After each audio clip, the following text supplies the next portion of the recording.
Hello guys, welcome back to my channel. আমি চিন্ময়। আজকে আবার একটা নতুন ব্লগ ভিডিও নিয়ে চলে এসেছি। তো আপনারা দেখতেই পাচ্ছেন যে আজকের এই যে ভিডিওটা বানাচ্ছি সেটা হচ্ছে আজকে আপনার মিনেজ 8 দিন। আজকে মুরগির বয়স 8 দিন হয়ে গেল। তো আপনারা উইন্টার ম্যানেজমেন্টে কীভাবে আপনারা ম্যানেজমেন্ট করবেন, অনেকেই দেখি যে বলেন যে ইয়ে প্রবলেম হচ্ছে, এতে অনেক রকম প্রবলেম মোটালিটি হচ্ছে, পাখির ট্রেস খেয়ে যাচ্ছে। তো যখন আপনারা ফার্মে বাচ্চা নেবেন তার আগে কিন্তু 2 থেকে 3 ঘন্টা আগে আপনারা কিন্তু প্রি হিটিং ম্যানেজমেন্ট করবেন। প্রি হিটিং দিয়ে রাখবেন, কারণ এখন শীতকাল সবাই জানেন। তো শীতকালে মুরগির বাচ্চাকে আমরা কিন্তু যথেষ্ট পরিমাণে আমাদেরকে হিট ম্যানেজমেন্ট করতে লাগবে।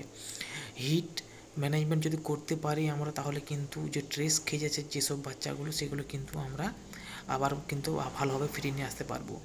তো আমরা যখনই চিক্সটা আমাদের ফার্মে পড়ে যাবে, আমরা কিন্তু কিছুক্ষণ পরেই আমরা ফিড ইনটেক করাবো।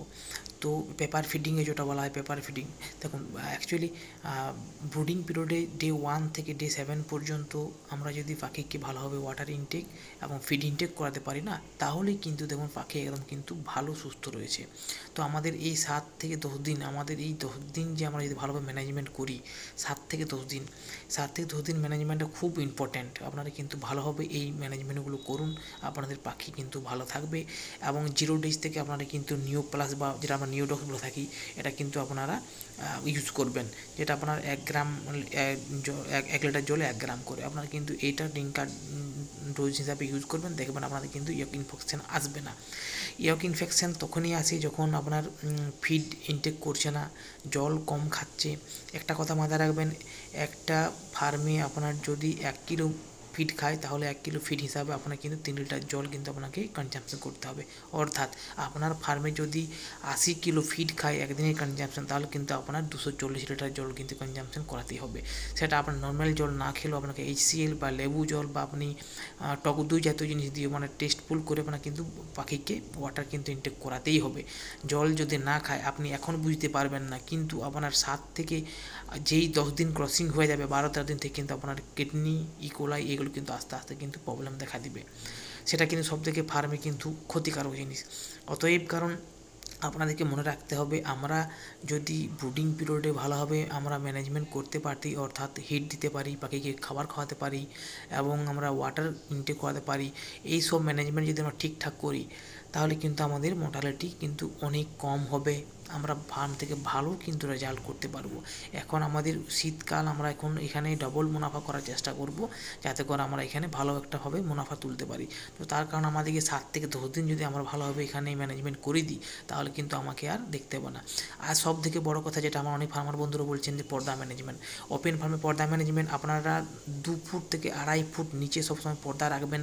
নিচের পর্দা কোনো সময় তুলে ফেলে দেবেন না, উপরের পর্দা আপনার ভেন্টিলেশনের জন্য রাখবেন। অর্থাৎ নিচ দিকের পর্দা নামানো থাকবে এবং উপর দিকের 2.5 থেকে 3 ফুট উপর ছেড়ে আপনার কিন্তু পর্দাগুলো খুলে রাখবেন ভেন্টিলেশনের জন্য।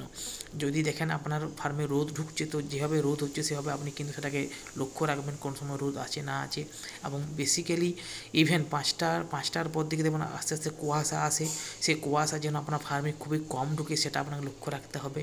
এবং আপনারা যদি ফার্মে হাইগ্রোমিটার রেখে থাকেন, হাইগ্রোমিটার কিন্তু রাখলে পরে আরও ভালো হয়, আপনার টেম্পারেচারটা আপনি কিন্তু মেনটেন করতে পারবেন। তো আপনারা এইভাবে উইন্টার ম্যানেজমেন্ট করুন।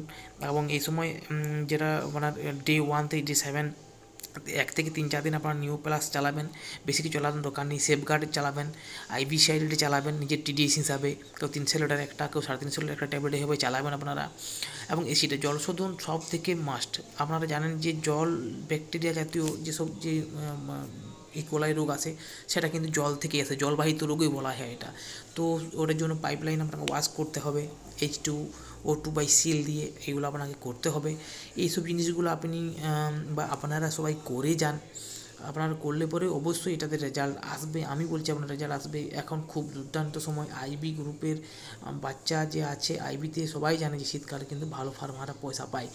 তো আপনারা এভাবেই প্রসেসিংগুলো করুন। যদি কারো আরও বিস্তারিত জানার থেকে থাকে, তাহলে আমি আমার ডিসক্রিপশন নাম্বার দিয়ে দেবো, আপনারা যোগাযোগ করতে পারেন। আপনারা আমার সাথে কথা বলতে পারেন এবং ভালোভাবে ম্যানেজমেন্ট করুন। দেখুন, ম্যানেজমেন্ট করলেই আপনার রেজাল্ট আসবে। তো আচ্ছা, আজকে আর বেশি ভিডিওটা বাড়াচ্ছি না। আপনারা সবাই ভালো থাকবেন, আমার চ্যানেলটাকে সাবস্ক্রাইব করে দেবেন। Thank you.